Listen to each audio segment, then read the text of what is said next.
Hi and welcome. HenChess Productions, in partnership with Foxy Openings, presents Magnus Carlsen Secret Weapon, the Norwegian Rat. This is a black system versus 1e4. I'm Grandmaster Ron W Henley, and I will be presenting this video. Well, the Norwegian Rat. It comes after e4, g6, 2, d4, and then the very provocative knight to f6. Early history of the North Sea variation. This strange opening was independently invented in the 1980s by Gerard Welling of the Netherlands, and he called it the horseshoe variation. But also Rolf Martens of Sweden, and he called it the Norwegian defense. These names were later replaced by Martens' proposal, quote, the North Sea defense, which shared the honors. All of this was brought to light in an excellent 2008 Chess Cafe article by Stefan Brucker. Well, primarily the opening remained the province of players who lived dangerously, like Grandmaster Johnny Hector, and pub players who wanted to shock their opponents. In 2007, pictured on the left, we can see the book by Jim Bickford, a 94-page pamphlet called The North Sea Variation. But this was published by Ziggy, and lack of distribution and Black's rather poor results relegated this opening to being a dubious sideline. But, to quote Mariah Carey, "But then came along a hero." And in spite of a 2010 loss to GM Michael Adams, world champion Magnus Carlsen began to play it in World Blitz events and in his own Banner Blitz shows. The 16th world chess champion Magnus Carlsen was born November 30th. He is Norwegian FIDE International Grandmaster. He is the current Classical World Chess Champion, World Rapid Chess Champion, and World Blitz Chess Champion. Magnus first reached the top of the FIDE World Rankings in 2010, and his peak classical chess rating of 2882 is the highest in the history of chess. Magnus also owns the longest confirmed unbeaten streak at elite level with 125 games, spanning a 2-year period beginning in July of 2018. But compared to many world champions of the past, Magnus is accessible, charming, witty, and has a self-deprecating sense of humor combined with a knowledge and appreciation of contemporary culture. In today's chess world, he is a great ambassador for the game and a true rock star with the younger generation. We'll start out in the Norwegian Rat with looking at the H5 Gambit.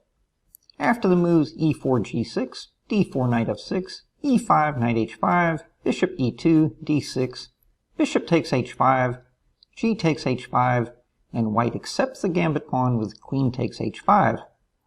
You can see the diagram position. White has won a pawn, but he's also brought his queen out early. However, black gains the bishop pair and rapid development compensation. In this variation, we'll look at 2 games. Last week, we took a look at a couple of games in the Norwegian Rat Gambit. So today, we have another game from my oldest student, Sailor. And here, he's playing Triestino 14. Now, what's interesting, Triestino 14 and Sailor had played the same variation back in, like, October. So now they play again. Game 15 on ICC. And you can see black plays a very provocative knight to f6. And here you would think kind of black would play knight d5. And that would be kind of a version of an Alyekin's defense. But in the Norwegian Rat, the very provocative knight to h5. Now, as we mentioned last week, in the early days, this was known as like maybe the North Sea variation. And bishop e2. White creates a queen plus bishop battery, lines up on the h5 knight, threatens to capture a pawn. And so in the early days, in the 80s, black would play knight back to g7. And white would build up a big center and usually crush black. So the opening didn't really take off.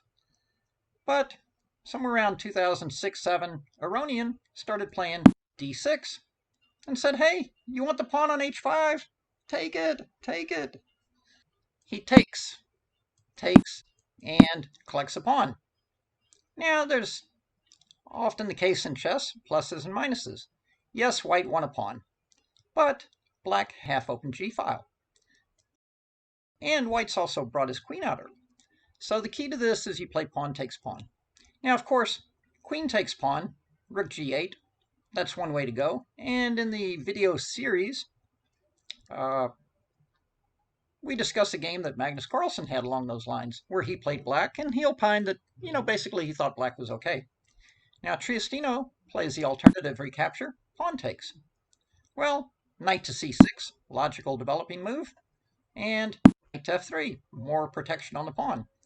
But now the next move is very, very important, and a little bit unexpected. Queen to d7. How do you sacrifice a pawn and then just play a non-aggressive move like queen to d7? But it's strategically motivated. The point is that you actually want to play the queen out to f5 or to g4, trade the queen. Now, why would you trade the queens? Well, once you trade the queens, black will have pressure on the pawns on c2 and e5. And secondly, once you trade the queens, the black bishop pair can really come into its own. So it's a little bit, not a little bit, it's like actually very counterintuitive that you would look to trade queens after your pawn down. But if you think about the Benko Gambit, another opening where black sacrifices a pawn in the opening, and then again, counterintuitive there, black often looks to exchange queens because in that opening, a kingside attack is white's best chance, queens off the board, much less chance of a kingside attack. So let's see how this plays out. So, knight to c3, good logical developing move. Bam, queen to g4, pretty much forcing a trade of queens. But after queen takes, now the bishop comes out. Now the bishop contemplates chopping off the knight on f3. After bishop f4, adding more protection, you don't rush to capture on f3. Bishop takes, pawn takes, knight to d4. Yes, that forks two pawns, but after white castles queenside, gives back the pawn. When you play knight takes on f3, knight to b5 or knight to d5, white has a humongous attack. But instead, you don't worry about being a pawn down. You focus on mobilization. Now, in this game, rook to d1. In the previous game, after castles, Triestino had played knight to d2. And then on rook g8, played f3. But that did not work out well for him because after bishop f5, the pawn on c2 was under attack. The rook was attacking the pawn on g2. And when white castled, the rook invaded on g2. And black was just humongously better because he had monster bishops. His rook was already penetrating on the 7th, and he'd recovered his pawn. And so, in fact, that game is also in the video, along with the aforementioned Magnus Carlsen game.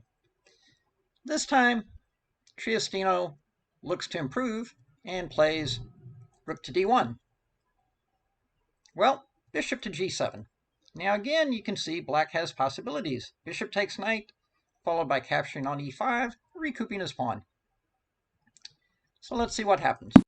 White castles. Well, white castles is actually a very greasy, low-quality hamburger that's produced like places like New Jersey.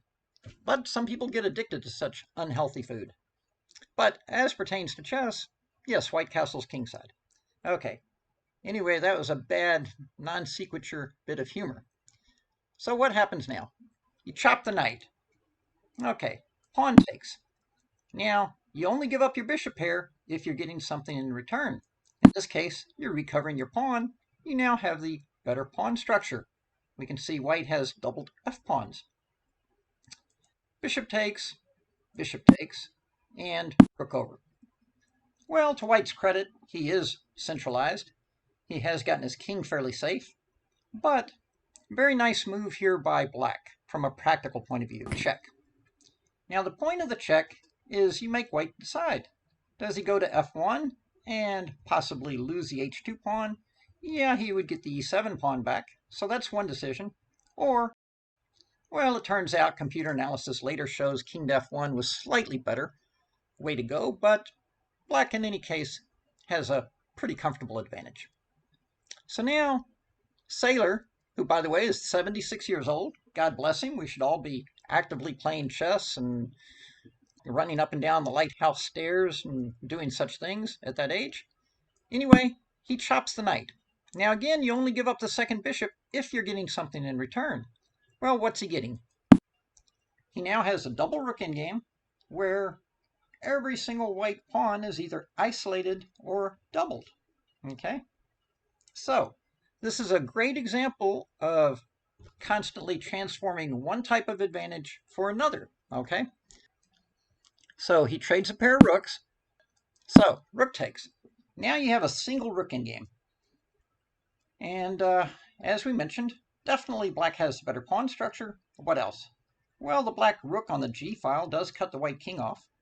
And the black king is a little more, a little better placed, closer to the action. So small cumulative advantages. No single one would be considered decisive, but as we said, cumulative advantages, when you add them all up, black has pretty good winning chances. Now, of course, in something similar to this, there's a very famous rook endgame, Master Cohn, C-O-H-N, versus Rubinstein, where in a position like this, he actually traded the rooks, and the black king just walked in and, zigzagged him. Well, here, Saylor very appropriately activates his rook. Oh, and by the way, that's another small advantage, is that black's on move. So that means when it comes to attacking various pawns, black has first go at it. So you can see the pawn on c3 is under attack. If that one falls, the pawns on c2 and f3 are under pressure. So, c4. But now, the problem when you have so many weaknesses is it can be very hard to defend them all. So white does the best he can here. He says, look, the a2 pawn's goner. I can't just sit back and let him grab all my pawns. I have to go counterattack. But now, takes on a2. And again, when we talked about our cumulative advantages, yeah, by going first here, we can see black definitely is leading the way. So, rook takes h7. Now, rook takes on c2. Rook takes on f7. But here, again, our king steps up. By guarding the c7 pawn, we keep the doubled f pawns from becoming passers. Plus, in a quickie, our king might bop over, stop that h pawn, or come up to support our pawns. Well, black protects his f2 pawn. But now, it's off to the races. But first, collect the pawn on c4. Okay. Now, by the way, speaking of rook endgames, a few years back, I did a 13-volume series for ICC. It's available at the ICC store on rook endgames. The first 2 volumes, I think they're about 35 minutes, but they basically cover all the tactics that you need in a rook endgame. Everything from skewer, check and skewer, building a bridge, etc., etc.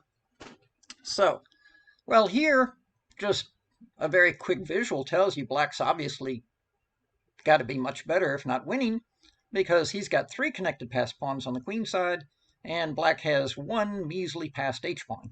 That is, white has 1 measly passed h-pawn. So let's see what happens. How does it play out? You still got to execute. King up, and the a-pawn is off to the races. Well, h-pawn off to the races. A-pawn going. But now, white does a smart thing. He gets his rook behind the passed pawn. And here, I think probably the only move that I felt like Saylor did not play precisely in this game. He played, in a rush, pawn to a3. What he should have done is he should have used the build a bridge technique. He should have played rook back to c6, h5, a3. Then, on rook a8, he can build a bridge with rook a6, exclamation point.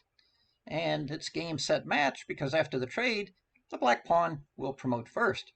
So rook c6 would have saved a bit of trouble. But you know how it is. Once you feel like you're winning, you're in a rush, and he played pawn to a3. Well, white seized the moment, got the rook behind the passed pawn. Fortunately for black, since he still has more passed pawns, it wasn't, too serious. He just shoved the next one. One man down, another man steps up. Okay, so now he could play rook b3, but he played rook back. But this time, Saylor saw the build a bridge technique, and he goes rook back. Instead, if he tries to go rook behind, you have rook to b6, and then it's very nice. So, as it was, the rook went back. But now, rook behind the passed pawn. This time Sailor gets it right and nails it. This pawn tries to shove, this pawn runs up, rook slides over, and as we know, rooks are the worst blockaders. The worst. So after c5, white brings the king up. But let's say white had played pawn to h6. No problem. You play pawn to c4, what I like to call connecting the dots. When that pawn goes to h7, you go rook over to h6. You collect it. You still got your queenside pawns connected. No problem. Easy peasy. So in the game, after king g4, c4, I think this is the point where white tossed in the towel. Of course, the evaluation is something ridiculous like +8 or +9 because the white rook is simply going to be overpowered. And even if black has to give up his rook for the passed h-pawn, by that time his king will be up to b4 and his two pawns will be running the rook over. So anyway, a very nice game in what we call the Gambit accepted, where white plays bishop takes, pawn takes, and queen takes. And this seems like it offers black pretty good counterplay. Now, we have one more game that we were going to share with you on the Norwegian Rat. Let's take a look. So we got to go to View. We go to My Profile. That gives you a list of your games, and then you can have your own game library, which holds up to 400 games. So there's the two games that we covered last week. Okay, we covered King Marco, and we covered Nathan. Now the next game we're going to cover is against ICC member Ferocious Panda. In fact, very talented young FM played crazy opening against me in an earlier banner blitz. Like I went, I don't know, e4, d4, and he played h5, and then I pushed another pawn, and he managed to win. So I was very happy to see Sailor get a little modicum of revenge here with the Norwegian Rat. Let's see what happened. So, e4, g6, d4, knight f6, e5, and now Ferocious Panda, there's a reason his nickname is Ferocious.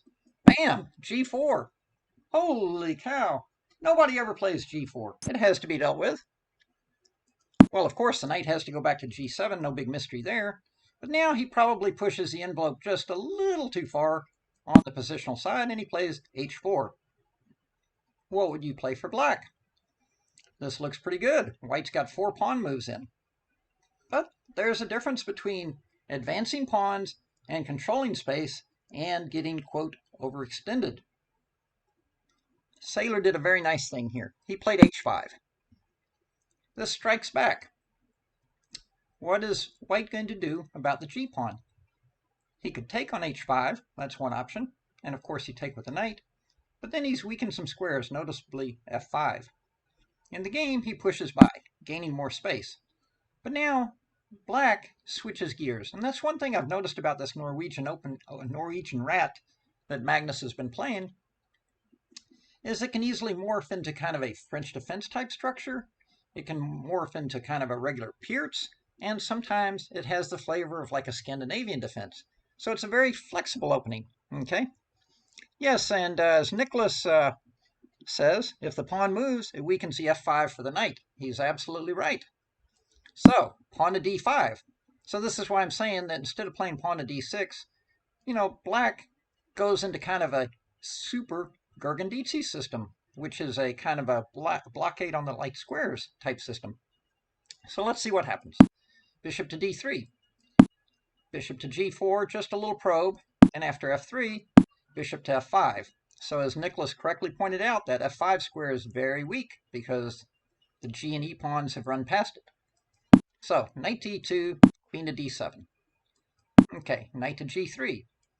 So trade those guys, queen takes, and now computer actually liked the idea of playing knight to e6. And Magnus mentions this rerouting of the knight to e6 in one of his videos, his Banner Blitz videos.